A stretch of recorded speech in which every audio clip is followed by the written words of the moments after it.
तर आज होता बैलपोळा। तुमच्या इथे बैलपोळा कधी साजरा करतात आणि बैलपोळा कसा साजरा करतात हे मला कमेंटमध्ये नक्की सांगा। तर त्याआधी मी हा 2 दिवसाचा व्हिडिओ आहे जो मी आता अपलोड करते। तर घर पूर्ण साफ करायला घेतलं होतं। घटस्थापना उद्यावरती आली आहे, पण तरी पण अजून घराची साफसफाई चालूच आहे।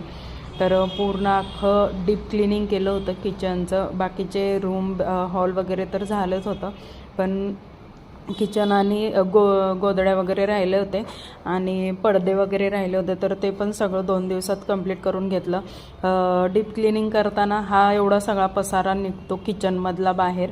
आणि आता भांडे वगैरे घासून झालेली आहेत, तर आता ही अशी पुसून इकडे अजून सुकायला ठेवलेली आहेत आणि नंतर मी सगळे आता लावून घेतले। तुम्हाला हा डायरेक्ट व्हिडिओ दाखवलेला आहे, तर तुम्ही बघू शकता पूर्ण कसं हे केलेलं आहे।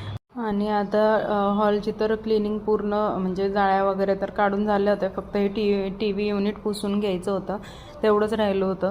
तर मी दुपारच्या वेळेत सकाळी पडदे वगैरे धुवून झाले होते आणि गोधड्या तर कालच धुतले होते।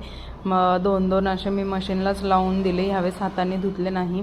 नाहीतर आम्ही हातानेच धुतो, ते 2 ते 3 तासात सगळ्या धुवून निघतात, पण 2-2 मशीनला लावायला खूप वेळ गेला माझा पण। तर आज सकाळी पडदे वगैरे धुतले आणि नंतर दुपारच्या वेळेस नुसती साफसाफ पुसून वगैरे घेतलं जे जे काय राहिलं होतं ते।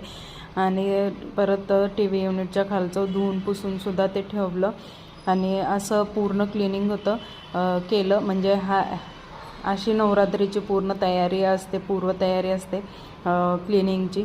आणि आज बैलपोळा आहे, तर बैलपोळ्यामुळं मला नैवेद्यसुद्धा करायचा होता पुरणाचा। तर असा बैलपोळा साजरा केला। बैल कसे वाटले कमेंटमध्ये नक्की सांगा। बाय।